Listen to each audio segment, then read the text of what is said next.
செல்வம் weatherman YouTube சேனல்கள் அனைவருக்கும் என்னுடைய இனிய கலை வணக்கம். டிசம்பர் மாதம் 19ஆம் தேதி இன்றைக்கான விரிவான கலைவணியில் இருக்கே. தற்போதைய நிலவரப்படி நேற்றைய தினம் மாலை 5:30 மணி அளவில் குமரிக்கடல் பகுதியில் நிலவி வந்த காற்றழுத்த தாழ்வு அழுத்தம் வளிமண்டல மேலடுக்கு சுழற்சியுடன் இணைந்த தாழ்வு அழுத்தமாக இருந்தது. நேற்று சுமார் இரவு 6:30 மணி அளவில் காற்று சுழற்சியாக செயலிழந்தது.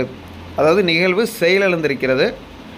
இது பார்த்திங்கன்னா அந்த குமரிக்கடல் பகுதிகளில் சரியான நிலைப்படி அந்த விண்ட் கன்வெக்ஷன்ஸ் ஆக்டிவிட்டி அரபிக் ரிஜிஸில் இல்லாத காரணத்தினால அந்த தாழ்வு பகுதி தாழ்வு நிலை, அதுக்கு பிறகு தாழ்வு அழுத்தம், அதற்கு பிறகு காற்று சுழற்சி படிப்படியாக அந்த நிலை குறைகிறது அப்படின்றத நம்ம சொல்கிறோம். இதை பார்த்திங்கன்னா காற்றழுத்தமாக இப்போ நம்ம கன்னியாகுமரியிலிருந்து திருவனந்தபுரத்திற்கு ஏறத்தாழ பார்த்திங்கன்னா சுமார் 100-150 கிலோமீட்டர் இருக்கும். இந்த நிகழ்வுக்கும் அதுக்கும் வேரியன்ஸஸ் என்னென்னா, பொதுவாக தென் மாவட்டங்களில் அதிகப்படியான மழையை கொடுக்கணும் அப்படின்னா குமரிக்கடலில் இருப்பதை விட திருவனந்தபுரம் அருகே போனால் தான் மழை அதிகமாக கொடுக்கும். அதன் அடிப்படையில் நேற்றைய தினம் இரவில் நம்ம மீண்டும் தென் மாவட்டங்களாம் கோவில்பட்டி மற்றும் திருநெல்வேலி மாவட்டத்தோடைய மேற்கு தொடர்ச்சி மலைப்பகுதியில் நேற்று இரவு ஒரு மழையை எதிர்பார்த்துருந்தோம். ஆனால் அந்த மழை வருவதற்கு முன்கூட்டியே இந்த சிஸ்டம் செயலிழந்து விட்டது. இதுவே திருவனந்தபுரம் அருகே காற்றழுத்தமாக போயிருந்தால் இன்னும் மழைப்பொழிவுகள் அதிகமாக இருக்கும். திருவனந்தபுரம் அருகே நிகழ்வுகள் இன்னும் முன்னேறலை. அது ஒரு அரபிக்கடலை நோக்கி அது பார்த்திங்கன்னா லட்சத்தீவை நோக்கி நகர்ந்து கொண்டிருக்கிறது. இதற்கு பிறகு வரக்கூடிய மணி நேரங்களில் தமிழகத்திற்கு என்ன மாதிரியான வானிலை அமைப்புகள் இருக்கப் போகிறது என்பது பற்றி பார்க்கலாம். தென்கிழக்கு வங்கக்கடல் சுமத்ரா அருகே புதிய காற்று சுழற்சி நேற்று உருவாகியது. இந்த சுழற்சி வருகின்ற 20 முதல் 21ஆம் தேதி நாளை மறுநாள் இலங்கை குமரிக்கடல் அருகே மீண்டும் மையம் கொள்ளும். இது சற்று தொலைவில் இருக்கும். குமரிக்கடலிலிருந்து சற்று தொலைவில் இருந்தாலும் 20க்கு பிறகு 20ஆம் தேதி மாலைக்கு பிறகு மீண்டும் தொடர்ச்சியாக சாரல் மழை, மிதமான மழைகளை தொடர்ந்து தூத்துக்குடி மற்றும் கன்னியாகுமரிக்கு கொடுக்கும். அதேபோன்று தூத்துக்குடி மாவட்டத்தில் சற்று தீவிரமாகவே அந்த 21 மற்றும் 22, 23 தேதிகளில் மழை பொழிவுகள் இருக்கலாம். அதேபோன்று 26ஆம் தேதி தென்கிழக்கு வங்கக்கடல் சுமத்ரா தீவு அருகே புதிய காற்றழுத்த தாழ்வு நிலை, அது தாழ்வு பகுதி, அதுக்கு பிறகு டிப்ரெஷன், அதுக்கு பிறகு சைக்ளோன் புயலாக மாறி தீவிர புயலாக மாறி அதிதீவிர புயலாக மாறி டிசம்பர் இறுதியில் ஒரு பெரும் புயலாக மாறி அது தமிழகத்தை நோக்கி நகர்வதாக global weather forecasting system GFS அடுத்த ஒரு முன்னறிவிப்புகளை கொடுத்து பீதியை ஏற்படுத்தியிருக்கிறது. அதை நாங்கள் இப்போதைக்கு அனைத்து தரவுகளுமே மாறுபட்டு இருக்கும்போது இந்த இந்திய வானிலை ஆய்வு மையத்தோட global weather forecasting system GFS மட்டும் கொஞ்சம் கொஞ்சம் வித்தியாசமாக இருக்கிறது. ஆக நம்ம அதை தொடர்ந்து ஆய்வில் இருக்கிறோம், ஆய்வுக்கு உட்படுத்தி கொண்டிருக்கிறோம். இனி வரக்கூடிய நாட்களில் 26ஆம் தேதிக்கு மேலே வரக்கூடியதான் நீங்கள் தென் மாவட்ட மக்கள் இதுக்கு பிறகு ஒரு பெரும் மழை வருவதற்கான வாய்ப்புகள் இருந்தாலோ ஒரு பெரும் நிகழ்வுகளோ தமிழகம் அப்படின்னா அது 26ஆம் தேதிக்கு மேல். அப்போ அது வருவதற்கு இன்னும் குறைந்தபட்சம் ஒரு வார காலகட்டம் இருக்கிறது. அந்த ஒரு வாரத்திற்கு நம்ம தொடர்ந்து அது குறைந்தபட்சம் இன்னும் ஒரு 3 தினங்களில் அறிவிக்க முடியும். அதை பற்றி இப்போது வரையிலும் நிகழ்வு உருவாகியதிலிருந்து நிகழ்வு முடிந்தது வரையிலும் துல்லியமான கணிப்புகளை கொடுத்துருந்தோம். நேற்று இரவு தொடங்க வேண்டிய மழைப்பொழிவுகளை இரவோடு அந்த மழை தொடங்கியிருக்கணும். அந்த மழை தொடங்குவதற்கு முன்கூட்டி நிகழ்வு செயலிழந்தது. இன்னொரு விஷயம், குமரிக்கடல் பகுதியில் இருந்த தாழ்வு நிலை குமரியின் மீது தரை ஏறியது. குமரியின் மீது தரை ஏறினா அந்த எப்படி சொல்கிறதுனா அந்த மையம் உள்ளே வந்துடும். மையம் உள்ளே வந்ததுன்னா அந்த பகுதியை சுற்றி தான் மழை பெய்யுமே தவிர்த்து மையத்தில் அமைதியாக இருக்கும். அது மாதிரி தான் நேற்று அமைதியாகவே இருந்தது. ஆனால் இதுக்கு பிறகு காற்று வரும். கிழக்கு திசை காற்றின் வேகத்தன்மை அதிகரிக்க போகிறது. மழை மேகங்கள் வரும், விட்டு தூரிக்கிட்டு இருக்கும். இதெல்லாம் நடக்கும். இன்றைக்கெல்லாம் இது நடக்கும். அடுத்து வரக்கூடிய 3 தினங்களுக்கு நம்ம அடுத்து வரக்கூடிய நாளை நம்ம மீட்பு பணிகளை பேரிடர் இப்போ வரலாறு காணாத ஒரு பெருமழையை பார்த்துருக்கக்கூடிய தூத்துக்குடி திருநெல்வேலிக்கு மீட்பு பணிகளை தீவிரப்படுத்துவதற்கும் தேவையான நிவாரணப் பணிகளை கொடுப்பதற்கும் சரியான ஒரு காலகட்டம்.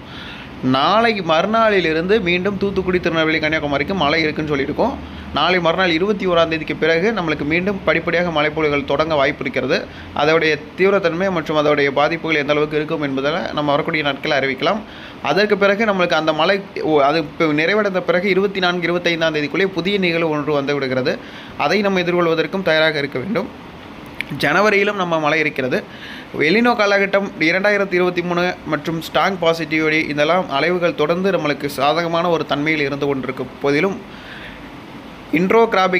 Tropical convection. அது வந்து இன்ட்ரோ டிராபிக்கலில் கன்வெக்ஷன்ஸ் வந்து பார்த்திங்கன்னா ஐடிசிசெட் வந்து பார்த்திங்கன்னா என்ன தன்மை, அதோடைய தன்மை எப்படி இருக்கிறதோ அதை பொறுத்து தான் நம்ம இந்த சிஸ்டம்ஸ் எல்லாம் கீழே போகிறதா, கீழே தான் இந்த காலகட்டத்தில் போய் ஆகணும். குமரிக்கடலுக்கு கீழே தான் வரும், குமரிக்கடலை விட்டு கீழே வரும், கீழே இருந்து அதுக்கு பிறகு இந்திய பெருங்கடலை நோக்கி நகரும். இதுதான் இன்ட்ரோ டிராபிக் ஐடிசிசெட்டை பொறுத்த வரைக்கும் சரியாக பருவமழை தீர்மானிக்கக்கூடிய ஒரு காரணி. அதன் அடிப்படையில் நம்ம பக்கத்தில் இருந்து பருவமழை டிசம்பருக்கு பிறகு விலகி அது வேறு ஒரு மடகாஸ்கரோ ஆஸ்திரேலியாவை நோக்கியோ நகரணும். ஆனால் இந்த வருஷம் பருவமழை விலகுவதற்கும் அப்படி பருவமழையே விலகி போனாலும் கூட நிகழ்வுகள், மழை தரக்கூடிய அமைப்புகள் தொடர்ந்து நம்ம பகுதியில் நிலைபெறும் என்கின்ற ஒரு ஆய்வுகள் வந்து குறிப்பிடுகிறது. இதையும் தொடர்ந்து ஆய்வு செய்யப்பட்டு கொண்டிருக்கிறது. இனி வரக்கூடிய ஆண்டுகளிலும் எல்னினோ மற்றும் ஸ்ட்ராங் பாசிட்டிவ் ஐடி இருக்கும் போதும் லானினா மற்றும் ஸ்ட்ராங் பாசிட்டிவ் ஐடி இருக்கக்கூடிய ஆண்டுகளிலும் வரலாறு காணாத பெருமழைகளை நம்ம அதிகமாக எதிர்கொள்ள வேண்டியது அதே போன்று பாசிட்டிவ் ஐடி வரக்கூடிய ஆண்டுகளில் எல்லா ஆண்டுகளிலுமே அப்போ இருக்கக்கூடிய நம்மளுடைய குளோபல் வெதர் ஃபோர்காஸ்ட்டில், அதாவது உலக அளவில், அதாவது வேர்ல்டு அளவில் நம்ம ஆராய்ச்சி செய்யும்போது கடலுடைய தன்மைகள் எந்த அளவுக்கு இருக்கிறது என்பதை பொறுத்து நம்மளுக்கு மழை வாய்ப்புகள், இதுக்கு பிறகு இந்த எல்னினோ, இதுக்கு பிறகு மழை லானினாவாக அமைந்தால் அது எப்படிப்பட்ட ஒரு மழையாக இருக்கும் அப்படின்றத நம்ம ஆய்வு செய்யலாம். தீவிரமான லானினா, தீவிரமான எல்னினோ, தீவிரமான ஐஓடி இதெல்லாம் இருந்தால் கண்டிப்பாக வெள்ளப்பெருக்கு உறுதி, ஆண்டுதோறும் உறுதி, ஆண்டுதோறும் பாதிப்புகள் இருக்கும், ஆண்டுதோறும் வெள்ளப்பெருக்கு உறுதி. இதில் இன்னொரு விஷயம், நியூட்ரல் அப்படின்ற ஸ்டேஜுக்கு போய் ஏதாவது ஒரு பகுதி அந்த சாதகமில்லாத ஒரு தன்மை, எல்லா பக்கமே சாதகமில்லாத கடல் பகுதியில் தன்மை இருந்ததுன்னா திடீர்னு ஒரு புயல் உருவாக ஆரம்பிக்கும். புயல் உருவாக்கி அது அதிதீவிரம், எப்படி பார்த்து நம்மளுக்கு ஒன்று வலு குறைந்தாலும் பாதிப்பு, வலு அடைந்தாலும் பாதிப்பு. இனி வரக்கூடிய வருஷங்கள் எல்லாமே ஏதாவது தமிழ்நாட்டில் ஒரு இரு பகுதிகள் வருடந்தோறும் மழையினாலும் புயலினாலும் பாதிப்புகள் ஏற்பட்டு கொண்டே தான் இருக்குமே தவிர்த்து இந்த பாதிப்புகளும் இதுவும் குறைவதற்கு வாய்ப்புகளே இல்லை. ஆண்டுதோறும் கடல் வெப்பநிலை வந்து பார்த்திங்கன்னா சராசரியை விட கூடிக்கொண்டு இருக்கிறது. ஒரு படியிலிருந்து 3 படி வரைக்கும் கடல் வெப்பநிலை சராசரியை விட கூடிக்கொண்டிருக்கிறது. கடல் வெப்பநிலை அதிகரிக்க மழைகளையும் புயல்களையும் நம்ம அதிகமாக எதிர்கொள்ள வேண்டியது இருக்கும்.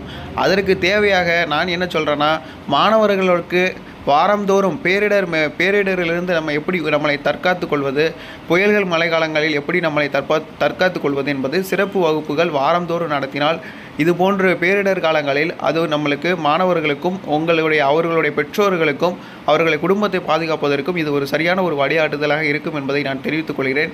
இதை தமிழக அரசாங்கத்திற்கு ஒரு கோரிக்கையாக வைக்கிறேன். அதே போன்று நிறைய பேர் நம்மளிடம் தொடர்ந்து தொலைபேசியில் அழைத்து கொண்டிருக்கிறார்கள். இப்போதைக்கு அடுத்த 2 தினங்களுக்கு யாரும் தொலைபேசியில் அழைக்க வேண்டாம். நான் 2 தினங்களுக்கு பிறகு யார் வேண்டாலும் அழைங்கள், நான் பதில் சொல்கிறேன். நன்றி, வணக்கம்.